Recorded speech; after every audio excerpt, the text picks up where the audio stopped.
Olá pessoal, muito bom dia. Espero que todos estejam em gozo de boa saúde e estejam prontos, não é, para assistirem mais uma aula referente, portanto, ao terceiro capítulo do livro de Sebastião Teixeira, Introdução à Gestão das Organizações. Bem, fala-vos o professor Edilson Álvaro, não é, docente da disciplina Introdução à Gestão. Isto para quem não me conhece. Entretanto, estaremos a falar hoje, portanto, de um tema bastante relevante relacionado ao planeamento.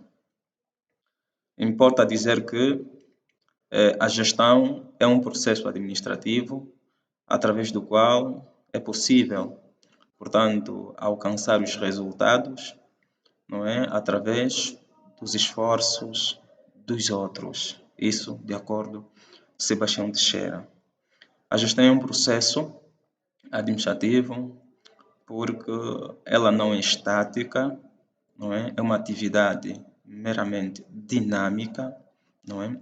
Todos os santos dias, o gestor tem de planificar, tem de organizar, tem de dirigir, tem de controlar todo o processo. E aqui importa dizer, quando falamos de processo, falamos certamente de uma sequência, portanto, de atividades que cabem ao gestor, certamente, desenvolvê-las. Os resultados, portanto, que o gestor obtém, tem que ver certamente com a aquisição, portanto, dos produtos, ou seja, a produção de bens, não é? Ou então a produção de serviços, ok? E, portanto, nesse conceito, há uma visão implícita, não é? O gestor, a gestão é um processo através do qual o gestor consegue obter resultados, tendo em conta a utilização, portanto, de recursos humanos, não é? Tendo em conta os esforços dos outros. E aqui há uma visão implícita, não é uma visão ambígua, não é? Porque dá margem a muitas interpretações. E os demais recursos, não é? Uma vez que o autor somente fala sobre os esforços dos outros. Importa aqui dizer que existe aqui, portanto, uma visão implícita e que, portanto, esses esforços dos outros têm que ver com a sinergia, a ligação, a relação, portanto, que os recursos humanos têm com os recursos. Porque não é possível as pessoas desenvolverem as suas atividades com eficiência e eficácia sem a integração dos outros recursos. E estes recursos, falamos meramente, portanto, dos recursos materiais, dos recursos financeiros, dos recursos tecnológicos. Estamos juntos? Ok. A gestão, então, é esse processo. E enquanto processo, certamente, implica, portanto, 4 elementos fundamentais, não é? Que é o planeamento, a organização, a direção e, por fim, o controle. E hoje estaremos a falar sobre o planeamento. Na verdade, o planeamento é o primeiro elemento, deste processo administrativo, o que implica dizer que os demais processos, os demais elementos, eles não têm como ser executados se previamente, não é, o gestor não planificar. Significa dizer que o gestor primeiro deve planificar e só depois é que deve organizar, dirigir e controlar. Ok? E quer dizer, planeamento, certamente, é um processo administrativo através do qual, não é, é possível determinar, definir, estabelecer previamente quais são os objetivos que se quer alcançar e como, não é, poderão ser alcançados esses objetivos. Dito de outro modo, quando falamos em planeamento, falamos em definição de objetivos. O que quer dizer que o planeamento não é uma atividade voltada para o presente, ok? O seu alcance é futurístico, ou seja, desculpem, o planeamento é definido agora e as suas atividades são desenvolvidas, ou seja, são alcançadas, os seus objetivos são alcançados no futuro. Estamos juntos? Ok. Dentro do planeamento, não é? Leva-se em conta a questão da missão. Portanto, o que é a missão? A missão é a razão de ser, portanto, de uma organização. A missão é um propósito, não é? Pelo qual as empresas se propõem em, portanto, desenvolver a atividade que pretendem. No fundo, a missão é essa visão, não é? Desculpem, é a atividade principal que a empresa, portanto, desenvolve. E esta é desenvolvida certamente no presente, é aquilo que a empresa faz. Isso é missão. Agora, a visão é aquilo, certamente, que a empresa pretende ser, não é? Ela não é. Não é? A missão ajuda, não é, a empresa a alcançar a sua visão. A missão é voltada para o presente, aquilo que a empresa faz agora, e a visão é voltada para o futuro, ok? A nossa, portanto, a visão da nossa organização, não é? É de nos tornarmos, portanto, a empresa número um, não é? A nível de Benguela, daqui a X anos, não é? Essa aqui é a nossa visão. Ok? Precisamos trabalhar na missão, que é trabalhar arduamente para que consigamos atingir estes mesmos, certamente, objetivos, não é? Prontos, objetivos.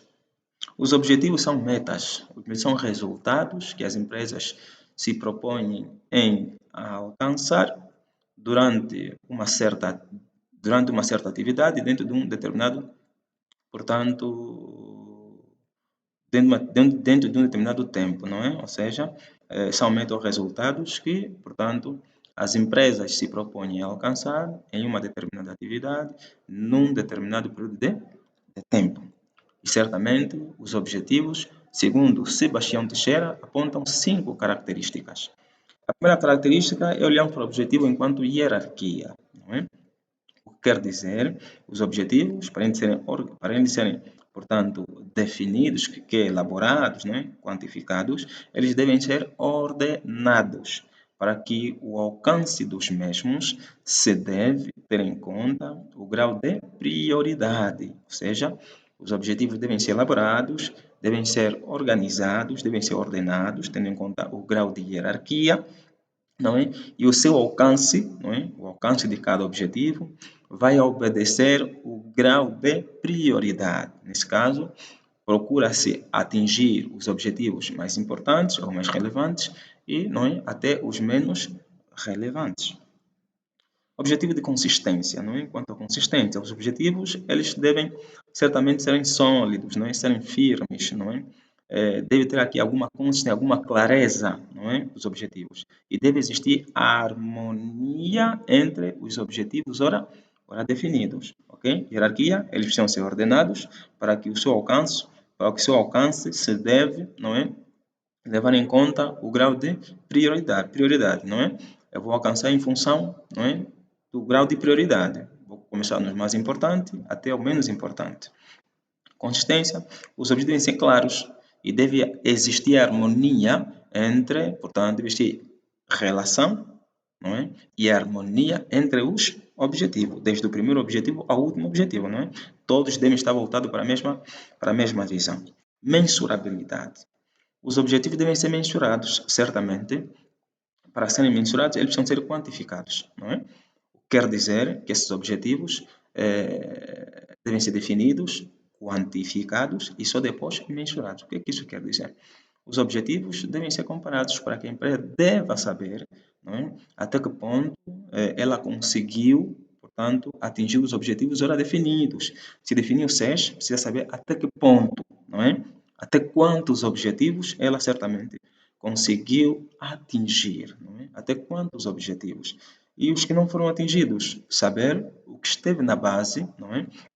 Para o não alcance desses objetivos e adotar aqui planos, portanto, corretivos, não é? No sentido de voltar a planificar, não é? A fim de adotar estratégias para poder então atingir esses mesmos objetivos. Calendarização. Os objetivos, depois de serem mensurados, portanto, eles precisam ser calendarizados, não é? ao longo sem definir, precisam ser calendarizados. Portanto, quer dizer que os objetivos devem ser reportados, depois de definidos, eles devem ser reportados a um horizonte temporal, não é? Significa dizer que todos os objetivos, ao serem definidos, eles precisam ter um prazo, não é? Para serem alcançados. Se é em 6 meses, se é em um mês, se é em um ano, ou se é em 2, 3, 4, 5, 6 anos, não é? Os objetivos têm que ter um horizonte temporal, ok? Por fim, temos então os desafios atingíveis, não é? Quer dizer, portanto, essa é a última característica, quer dizer que as empresas não devem definir objetivos que não têm capacidade de atingir. Estamos juntos? As empresas devem atingir, devem desenvolver, devem elaborar, devem definir objetivos que existem a possibilidade de serem atingidos, ok? Os objetivos que não têm capacidade ou não têm possibilidade de serem atingidos, as empresas não devem se propor, não é, a definir ou atingir. Por isso é que o nome dessa característica é desafios atingíveis. As empresas devem limitar-se a definir objetivos que ela tem capacidade para atingir. Estamos juntos? Ok. Vamos então passar para o plano. O que é o plano? Qual é a diferença entre o plano e o planeamento? Existe alguma relação? Esta é a pergunta. Certamente, o plano ou planeamento é um processo administrativo através do qual é possível determinar, é possível estabelecer previamente o que eu quero fazer e como vou fazer para poder atingir os objetivos que pretendo. No fundo, o planeamento é só uma ideia daquilo que eu quero fazer e quais são as formas que eu tenho de adotar para poder, não é, atingir esses mesmos objetivos. No fundo, estamos a falar de ideia e a mobilização de recursos. Atenção, eu preciso pensar naquilo que eu vou fazer, ideia, não é?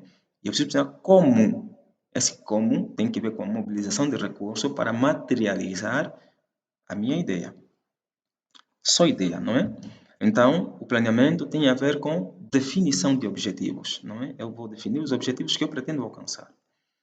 Certamente existe uma relação entre e diferença entre o planeamento e o plano. O plano está subordinado ao planeamento. No fundo, o plano é o resultado do planeamento. Estamos juntos? Ok? Então aqui existe uma relação, não é? O plano depende do planeamento, não é? Assim está certo. O plano depende do planeamento. E qual é a diferença? O planeamento é um processo contínuo, ok? Cíclico, obedece um conjunto de fases, e o plano é um documento que vai expressar a forma de como os objetivos irão de ser atingidos. Estamos juntos? Ok, essa é a diferença. O planeamento é um processo administrativo e o plano é um documento. É um documento que vai, ok, tornar concreto, não é, a ideia definida no planeamento, não é? Nós vamos escrever naquele papel, não é? No caderno, e vamos definir o nosso plano, né? Vamos torná-lo concreto. O planeamento é abstrato e o plano é concreto. Ao ser assim, de acordo com Sebastião Teixeira, existem certamente vários tipos de planos, ok? E o autor define 3 tipos de planos, define ainda outros 3 tipos de planos, ok? Mas também existem outros autores que podem simplesmente apresentar 6 tipos de planos, ok? Não tem problema. De acordo com o autor, o primeiro plano é o plano enquanto política. O plano enquanto política refere aos guias, portanto, de orientação que o gestor, portanto, assume, não é, para poder tomar as suas decisões. O que são planos políticos? São planos, ou seja, são guias pré-estabelecidas, estamos juntos, são planos, né, de guias pré-estabelecidas para nortear o gestor no processo de tomada de decisão. O que isso quer dizer? E este plano, enquanto política, é aplicado diante, portanto, aquilo que Teixeira não, Chiavenato, portanto, nas suas abordagens afirma, quando fala sobre o processo de decisão, onde destaca que existem, portanto, dois tipos de decisão, não é? Existem a decisão de rotina e a decisão de não rotina. Decisão rotineira e decisão não rotineira, não é? Decisão não rotineira. Portanto, a decisão de rotina são aquelas decisões, portanto, baseadas nos problemas existentes, ou seja, baseadas nos problemas já conhecidos, não é? Eu vou tomar a mesma decisão porque já conheço os problemas. São problemas, não é, de certeza. As incertezas. Vamos encontrar as decisões de não rotina. Por quê? Porque é uma decisão que não é tomada diariamente ou constantemente. Por quê? Porque os problemas não aparecem, não é, constantemente. Ou seja, é um problema novo, não é? E por ser complexo, exige que se sente, analise, não é? Se questione, se observe, não é? Até chegarem à possível solução. Okay? Então, este plano, portanto, enquanto política, são planos que servem de guias pré-estabelecidas para nortear o gestor no processo de tomada de decisão. Significa dizer que já existe aqui um documento que foi elaborado anteriormente e este documento é mesmo para orientar o gestor caso o mesmo problema aconteça novamente. Plano enquanto procedimentos, né? Procedimentos são métodos, são caminhos, são estratégias. Né? Então, esse plano enquanto procedimentos são planos, não é? Que, portanto, são planos que estabelecem uma série de passos, ou seja, um conjunto de métodos, de estratégias ou de caminhos que servem para, portanto, ajudar o gestor a atingir um determinado objetivo. Estamos juntos? Plano enquanto procedimento são planos que apresentam um conjunto, portanto, de métodos, de estratégias, de caminhos, uma série de passos, não é? Para, portanto, ajudarem o gestor a atingir um determinado objetivo específico. Estamos juntos? Okay. Plano enquanto regulamento, estamos a falar particularmente de normas, não é? Então, são planos, portanto, são planos que servem de guias de ações específicas para, portanto, nortear o comportamento das pessoas a nível da organização. No fundo, são regras, não é?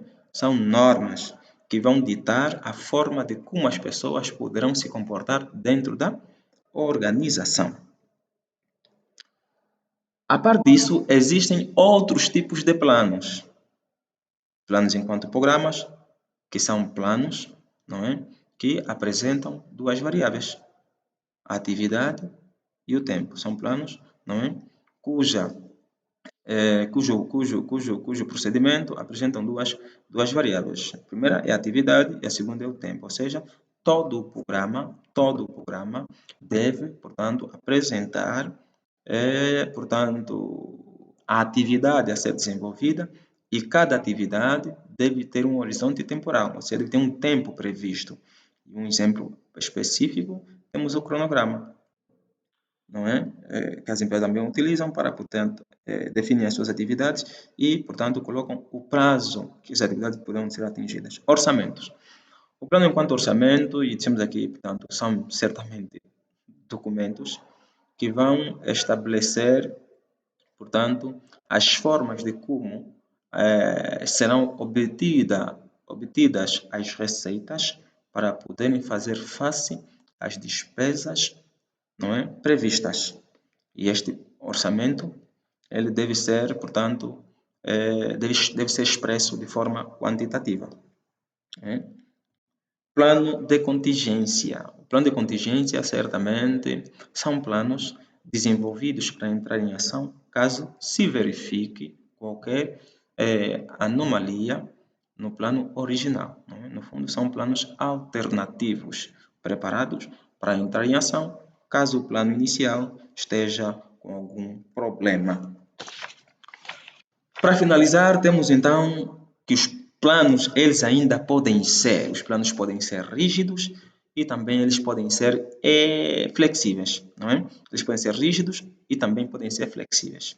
Os planos rígidos, não é? São os planos que as empresas são planos que, ao serem executados, não admitem qualquer alteração durante o processo. Planos flexíveis são planos, não é, que, portanto, ao serem executados, admitem, não é, qualquer alteração ao longo do processo. Isso nos quer dizer que as empresas elas não devem, não é, assim podemos dizer, ter, portanto, planos 100% rígidos ou 100% flexíveis. O que deve haver aqui é o meio termo, ou seja, a empresa deve encontrar um equilíbrio, não é? Para então poder desenvolver as suas atividades. Por fim, concluímos então com os níveis de planeamento. Existe uma certa, portanto, não confundam, diferença entre os níveis de gestão ou de administração e os níveis, portanto, de planeamento. Os níveis de gestão, portanto, são uma visão abrangente, objetiva, e os níveis de planeamento são mais restritas, não é? São subjetivas. Os níveis de planeamento estão subordinados, não é, nos níveis de gestão e de administração. O que quer dizer que o nível institucional é responsável, atenção, é responsável pela execução do planeamento, ok? Dos níveis de planeamento estratégico. Estamos juntos? Importa dizer que existe uma pirâmide, não é? Composta por 3 faces e, portanto, o nível institucional é o topo da pirâmide, não é? E neste topo encontramos as pessoas mais importantes a nível da organização. Todo mundo é importante, mas existem aquelas pessoas que são, portanto, de destaque, não é? São as pessoas que, portanto, pensam na organização como um todo, não é? E são estas pessoas do nível superior, estamos a falar os gestores, não é? Algumas empresas têm gestores, são especiais, têm os seus administradores, não é? Todos aqueles que, portanto, os acionistas, não é? Todos aqueles que, portanto, são a chave do negócio, encontram-se, portanto, nesse ponto. E são estas pessoas, no nível institucional, responsáveis por desenvolverem, não é, o nível do planeamento estratégico. Atenção, o nível do planeamento estratégico é desenvolvido pelo nível institucional. E este nível tem a missão de definir objetivos. Objetivos são resultados, são metas que queremos alcançar no longo prazo. Então, são responsáveis por definir objetivos, por definir missões, não é? Que é a famosa a missão da empresa, não é? É responsável por definir a visão, os valores, não é? Não é? As estratégias macros, não é? Da empresa, não é? Este nível é responsável por desenvolver essas atividades, ok? E, portanto, o seu tempo, o seu horizonte temporal é, portanto, de 3 a 5 anos. Estamos a falar de longo prazo, não é? Depois temos, então, o nível intermédio. O nível intermédio da gestão, atenção, nível de gestão intermédia, é responsável por desenvolver o nível de planeamento tático. Estamos juntos? O nível de planeamento tático. O nível de planeamento tático, portanto, o nível intermédio, ele tem a missão, ok, de definir estratégias, de definir caminhos baseados, ok, caminhos baseados, portanto, nos objetivos macros, ou seja, nos objetivos definidos pelo nível institucional. O nível intermédio define estratégias táticas para que, atenção, o nível operacional possa desenvolver as mesmas atividades sem sobressaltos. Quem são os responsáveis pelos níveis de planeamento ao nível tático? Estamos a falar todos os chefes de departamento. Todos os chefes que ocupam, portanto, os departamentos, eles são responsáveis por definirem, portanto, as estratégias, não é? No nível intermédio. E estes têm um horizonte temporal de 1 a 3 anos. Estamos a falar especificamente de um prazo de médio, não é? De um médio prazo, não é? Estão alcançados no seu médio prazo. E por fim temos então o nível de gestão operacional, que é responsável portanto, pela execução do nível de planeamento operacional, ok? Temos o nível operacional. E neste nível operacional, portanto, são desenvolvidas programas, não é? Atividades, aí desdobra-se, recebem os objetivos específicos, não é? As estratégias, os caminhos que, portanto, o nível intermédio apresenta, não é? E eles, através desses objetivos, dessas estratégias, eles procuram definir programas, atividades, para então desenvolverem, portanto, as atividades diárias, não é? Vão definir também as suas próprias metas a nível operacional, ok? E os responsáveis destes níveis, portanto, operacional, não é? São todos aqueles que se encontram abaixo dos níveis, os chefes de secção, não é? Até, portanto, aos trabalhadores que põem a mão certamente na massa. Estamos juntos? Show de bolas. Reforçando aqui, existem 3 níveis de gestão: nível institucional, nível intermédio e nível operacional. Também existem 3 níveis de planeamento. Temos nível de planeamento estratégico, que é desenvolvido no nível de gestão intermédia, nível de planeamento tático, que é desenvolvido no nível de gestão intermédio, atenção, o nível estratégico é desenvolvido no nível de gestão institucional, não intermédio, no nível de gestão institucional. O nível de planeamento tático é desenvolvido no nível de gestão intermédio. E o nível de planeamento operacional é desenvolvido no nível, portanto, de gestão, é desenvolvido, portanto, no nível de gestão operacional. Estamos juntos? Espero que, portanto, tenha suprido qualquer inconveniência e qualquer situação podem puxar nos comentários para então esclarecermos as possíveis dúvidas. Até lá, um beijo a todos, forças!